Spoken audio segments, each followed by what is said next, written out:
Gita IAS, जहां सपनों को पंख मिलते हैं। नमस्ते। The courage to be dislike book है। राइटर का नाम है इचिरो किशिमी एंड फुमिटे कोगा। दो राइटर हैं। ये एक बुक पूरा फिलोसफिकल है, कह सकते हैं साइकोलॉजिकल है। तो इसमें बहुत ज़्यादा भारी भारी कॉन्सेप्ट आने वाले नहीं है। इस बुक को मैं एक्सप्लेन करने वाला हूँ कहानी के थ्रू। मैं आपको कहानी सुनाऊंगा, एक 10 से 15 मिनट की कहानी होगी आराम से। ये पूरी बुक की समरी आपके हाथ में आ जाएगी। और इस बुक में 3 कोर क्वेश्चन है और उन कोर क्वेश्चन को मैं कहानी की तरह ही समझा दूंगा धीरे धीरे। ठीक है, आपको समझ में आ जाएगा पूरी कहानी। तो शुरू करते हैं। देखिए, एक रात की बात है। एक यंग लड़का रहता है, आप ही की उम्र का मान लीजिए है, ठीक है। वो उसके पास बहुत ज़्यादा दिमागदार, कह सकते हैं बहुत दिमाग है उसके पास, बहुत ब्रिलियंट आदमी, बहुत सारी भारी-भारी डिग्रियाँ उसके पास है, ठीक है। तो रात में ऐसे ही वो टहल रहा है। क्यों? क्योंकि वो अपने जीवन से परेशान है। उसके पास जीवन में सब कुछ है, वो बहुत अमीर है, सब कुछ है उसके पास, लेकिन उसके जीवन में खालीपन-सा है। परेशान है, दुखी है इस बात से कि उसके पास सब कुछ होते हुए भी मैं इतना दुखी क्यों हूँ? ये मन में उसके फिलोसॉफिकल एक प्रश्न उठने लगता है, ठीक है? तो वो एक फिलोसोफर के पास जाता है, उससे कहता है कि देखिए सर, कि मेरे पास सब कुछ है, उसके बाद भी मैं इतना दुखी क्यों हूँ? क्यों मैं इतना हैरान परेशान हूँ? तो फिलोसोफर जो है बहुत ही स्माइल के साथ, हँसी-खुशी के साथ एक जवाब देता है। तो जो फिलोसोफर स्माइल के साथ जवाब तो देता ही है, लेकिन उसको कोई सिम्पैथी नहीं देता। उसको कोई झूठा बहाना नहीं देता कि हाँ, सब कुछ ठीक हो जाएगा। ऐसा लोग होते हैं, नॉर्मली आप अपनी दुःख बताते हैं किसी को तो क्या कहते हैं, सब ठीक हो जाएगा, सब ठीक हो जाएगा। फिलोसोफर ऐसा नहीं करता। वो सीधा-सीधा उससे पूछता है कि, और कोई सिम्पैथी नहीं दिखाएगा और ये नहीं बोलता कि सब ठीक हो जाएगा। सीधा प्रश्न पूछता है उससे फिलोसोफर कि जो तुम दुखी हो, क्या तुम सच में दुखी हो या दुखी होना तुम्हारा चॉइस है? ध्यान से सुनिएगा। फिलोसोफर पूछता है कि तुम सच में दुखी हो या दुखी होना तुमने चुना हुआ है, ठीक है। अब ये लड़का जब सुनता है कि यार दुखी होना को भी कोई चुनता है क्या? ऐसी कोई बात होती है क्या? फिलोसोफर जब ये पूछता है तो उसके दिमाग का हवाई उड़ जाता है कि इस तरीके से भी सोच सकते हैं क्या? तो देखेंगे इस बुक में एक मेन कोर क्वेश्चन है, एक कोर क्वेश्चन कि इंसान इतना दुखी क्यों रहता है? ये मेन कोर क्वेश्चन है, ठीक है। तो देखिए, जब फिलोसोफर ये बोल देता है, उस बोल देता है कि दुखी तुम हो या तुमने दुःख चुना है। तो लड़का इसका जवाब देता है, मतलब पहले तो चौंक जाता है, फिर इसका जवाब देता है कि देखिए मेरा बचपन ठीक नहीं था, मेरा बचपन ट्रॉमा में गुज़रा हुआ है काफ़ी, मैं एक इंट्रोवर्ट हूँ, लोग मुझे बहुत ज़्यादा जज करते हैं, ठीक है? इस तरीके, और लोग मुझे ज़्यादा पसंद नहीं करते हैं, मुझे पसंद नापसंद होने का डर रहता है कि लोग मुझे पसंद करेंगे कि नहीं करेंगे। ये सब उसको बताता है फिलोसोफर को, ठीक है? तो जब लड़का ये सारी बातें उसको बता देता है, तो फिलोसोफर बहुत ही शांत स्वर में उसको बोलता है, देखो, जो आप बोल रहे हो वो कोई कारण नहीं है, वो कोई कॉज़ नहीं है, ये केवल बहाना है। ये जो आप कह रहे हो कि बचपन में ट्रॉमा था, इंट्रोवर्ट हूँ, ये सारी बातें, तो ये केवल कोई कारण नहीं है, ये केवल और केवल एक बहाना है। जब ये बात सुनता है लड़का, यंग लड़का फिलोसोफर की, तो उसको बड़ा झटका सा लगता है कि यार मैं बचपन का ट्रॉमा झेला, मेरा बचपन ठीक नहीं था, मैं इंट्रोवर्ट हूँ, ये सारे मुझे डिसलाइक करते हैं, इस तरीके के लोग मुझे जज करते हैं, अगर मैं ये बातें इनको बता रहा हूँ तो ये कह रहे हैं ये केवल बहाना है। ठीक, उसको एक झटका सा लगता है। फिर फिलोसोफर उसको कन्विंस करता है, कैसे? फिलोसोफर उसको समझाता है। देखिए, तो फिर फिलोसोफर उसको कन्विंस करता है, एक लड़के को, कि आप अगर अपने जब अगर आप खुश नहीं हैं, ठीक है? अपने आप को अनहैप्पी मानते हैं, तो इसका मतलब ये है कि जो लोग अनहैप्पी होते हैं, वो अपने आप को सिक्योर रखते हैं। क्यों? क्योंकि कोई उनसे उम्मीद नहीं करेगा। अगर आप जीवन में कहीं असफल हो जाते हैं, तो कोई उम्मीद ही नहीं रखेगा आपसे, ठीक है? तो इसी के बेस पे वो फिलोसोफर उसको समझाता है कि अनहैप्पी होना, सैड होना, ये आपकी चॉइस है, ठीक है? ये कोई कारण नहीं है, ये आपने चुना हुआ है। इसके बैकग्राउंड में काम कर क्या रहा होता है कि आप अनहैप्पी रहेंगे, दुखी रहेंगे, तो कोई आपसे उम्मीद नहीं करेगा, आप फेल होंगे तो कोई आपसे ज़्यादा उम्मीद तो है ही नहीं, तो फेल हो गए, तो आप पूरी तरीके से सुरक्षित हैं। यही फिलोसोफर समझाने की कोशिश करता है उसको। तो बुक का दूसरा मेन कोर क्वेश्चन आता है कि क्या सच में जो मनुष्य है वो बदल सकता है कि नहीं बदल सकता है, ठीक है? दूसरा मेन कोर क्वेश्चन, क्या मनुष्य सच में बदल सकता है? ये मेन कोर क्वेश्चन था बुक का, ठीक है? तो फिर लड़का, जब फिलोसोफर उसको बोल देता है कि ये सारी चीज़ें जो भी हुई हैं, ये केवल और केवल अनहैप्पी होना तुम्हारा चॉइस है, क्योंकि तुम्हें बहाना मिल जाता है कि तुम अनसक्सेसफुल होते हो, या कोई तुमसे उम्मीद नहीं लगाएगा। जब तुम अनहैप्पी हो तो तुमसे कोई उम्मीद नहीं लगाएगा, अनसक्सेसफुल हो गए तो तुम्हें बहाना मिल जाएगा सिक्योर होने के लिए। तो फिलोसोफर इस आधार पे लड़के को समझा देता है। तो लड़का इस बात से गुस्सा तो लड़का इस बात से क्या करता है, बहुत ज़्यादा गुस्सा हो जाता है। क्यों? वो बोलता है कि मतलब जो भी मेरे साथ बचपन में अभी तक हुआ है, जो कुछ भी हुआ मेरे साथ, तो क्या वो सब सारी गलती मेरी है? यानी जो भी मेरे साथ मेरा बचपन खराब हुआ, सब कुछ हो गया मेरे साथ, मैं इंट्रोवर्ट हूँ, ये सब मेरी गलती है।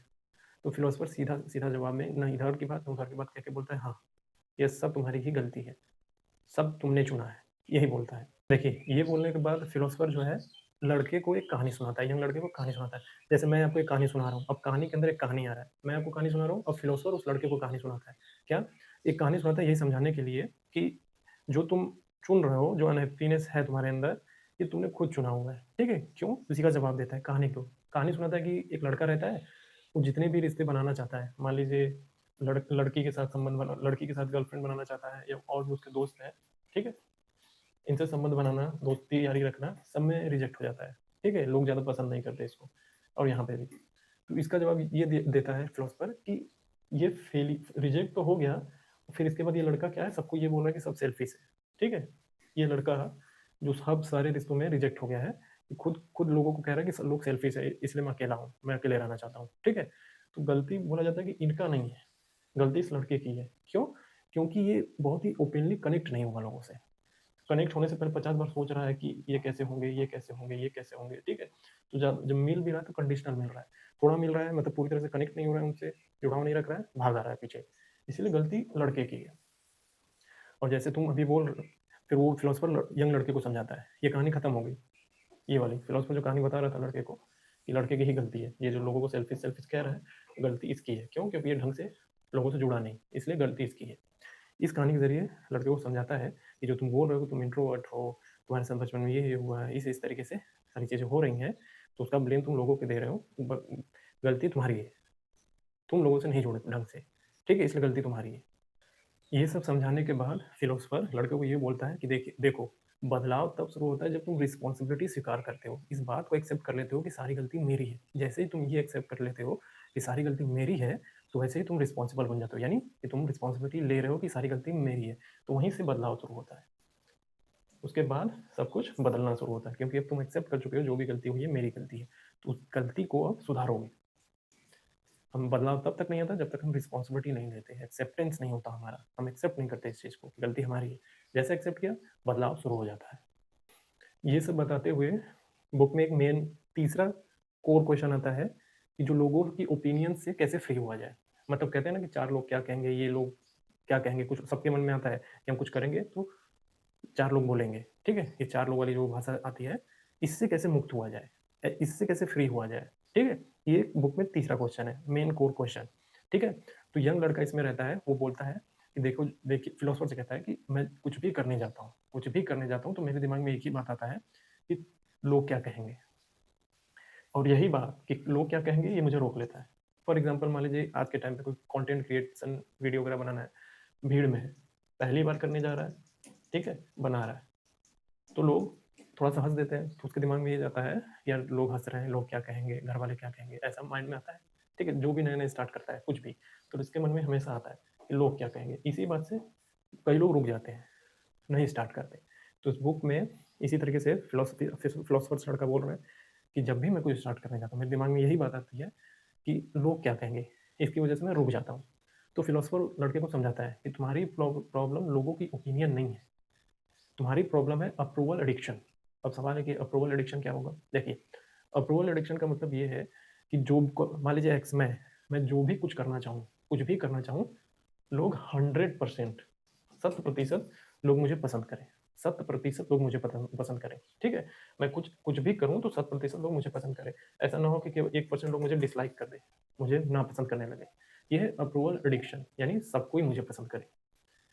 ये प्रॉब्लम है। तो फिलोसोफर को समझाता है तुम्हारी प्रॉब्लम ये नहीं है कि लोग क्या कहेंगे, तुम्हारी प्रॉब्लम ये है अप्रूवल एडिक्शन की, यानी सब लोग मुझे पसंद करें। तुम ये चाहते ही नहीं हो कि तुम जो भी कुछ करोगे तो तुम्हें ऐसा करना है कि सब कोई पसंद करे। तुम्हारे दिमाग में ये नहीं आता कि कुछ लोग ऐसे भी होंगे जो क्रिटिसाइज भी करेंगे हमें, तो इससे बचना चाहते हो, और इसी से बचने के क्रम में तुम जो भी कुछ करने जाते हो, तुम्हारे दिमाग में आता है कि चार लोग क्या कहेंगे, और तुम रुक जाते हो।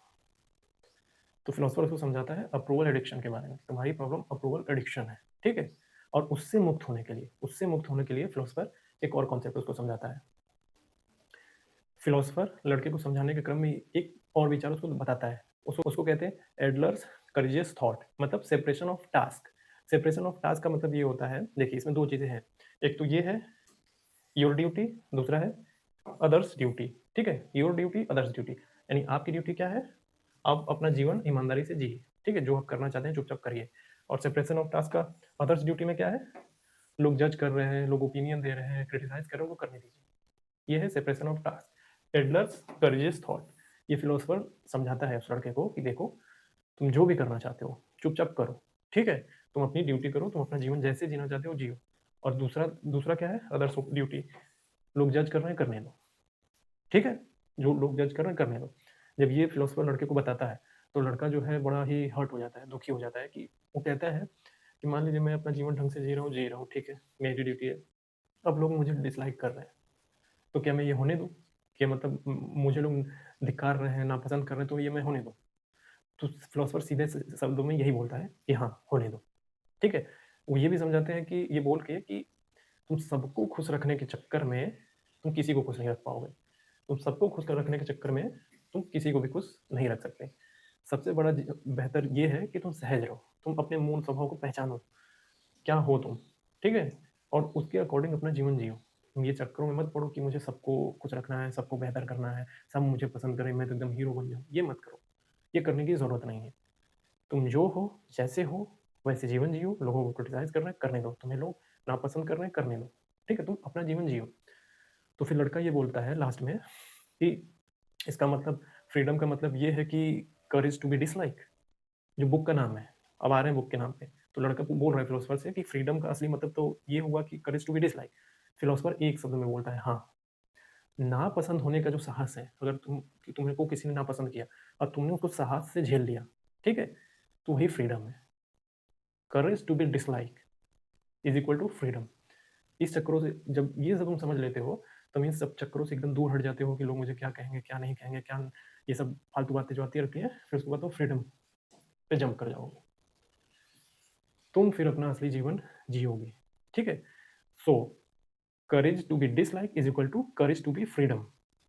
ये बुक का मेन कोर मैसेज है आपके लिए। तो बुक का कोर मैसेज क्या है? बुक का message meaningful life, contribution plus courage. और फ्रीडम रूट क्या है? एकदम अप्रूवल। आपको लगता है ना कि फ्रीडम हमारा रूट, हमारी जो आज़ादी है, ठीक है, उसका रूट अप्रूवल से जाता है कि लोग मुझे एक्सेप्ट कर ले, ठीक है? ऐसा नहीं है। वो सीधा बोलता है फ्रीडम मतलब सेल्फ एक्सेप्टेंस, अपने आप को स्वीकार कर लीजिए, सिंपल। बुक का पूरा मैसेज यही है। अब ये बुक किन किन लोगों के लिए है? देखिए, ये बुक किन किन, यूजफुल तो सभी के लिए है। मेन किनको टारगेट करती है बुक? देखिए, जो ओवर थिंक करते हैं, जो दूसरों की ओपिनियन से डरते हैं कि लोग मुझे, मेरे बारे में क्या सोचेंगे, क्या नहीं सोचेंगे, ठीक है, उसके बारे में सेल्फ ब्लेम, खुद को दोषी मानते रहते हैं, वो यूपीएससी साइकोलॉजी फिलोसफी के से जुड़ाव रखने वाले लोग पढ़ सकते हैं। और जो कंटेंट क्रिएटर है, बाकी ये बुक तो सबके लिए है, सभी पढ़ सकते हैं, ठीक है? तो सीधा सा मतलब ये है कि आपका जीवन तब बदलेगा जब आप साहस करेंगे अपने कंफर्ट जोन से बाहर आने के लिए। ये तो कंफर्ट जोन ही है ना कि आप डर रहे हैं कि लोग क्या कहेंगे। लोग नहीं कहेंगे, क्या कहेंगे, क्या बोला? Approval addiction. अप्रूवल एडिक्शन से डर रहे हैं। 100% लोग मुझे पसंद करें। आप कितना भी कर लें, सबको खुश नहीं रख सकते। कुछ लोग तो होंगे तो कुछ ना, कितना भी बेहतर कर लें, खोट निकालेंगे निकालेंगे। तो आपको चुपचाप क्या करना है? अपना फ्रीडम जीना है, अपना सेपरेशन ऑफ टास्क याद करिए, अपनी ड्यूटी। लोग क्या कहेंगे ये भी मैं सोचूंगा, तो लोग क्या सोचेंगे, ठीक है? इस मूड में रहना है हमेशा, अपना काम करते रहिए, ठीक है? तो ऐसे ही बुक लाता रहूं और आपको पता चलता रहे कुछ नई चीज़ें। इसके लिए अगर ठीक लग रहा हो तो ये सब कर सकते हैं, ठीक है? तो the courage to be dislike समझ में आया होगा। चैनल का नाम है ISPCSSC। इसका मतलब ये नहीं है कि केवल यही देखेंगे, मेल फीमेल थर्ड जेंडर कोई भी देख सकता है, ओपन टू ऑल है। और ऐसी बुक्स मैं लाता रहूँगा। वन आपके पास आने वाले इस 2026 में इतनी बुक्स हो जाएंगी, इतनी क्वालिटी वाली बुक्स आपके पास आ जाएंगी कि आप चाहे तो ये देख सकते हैं, चाहे तो पढ़ भी सकते हैं, ठीक है? The courage to be dislike.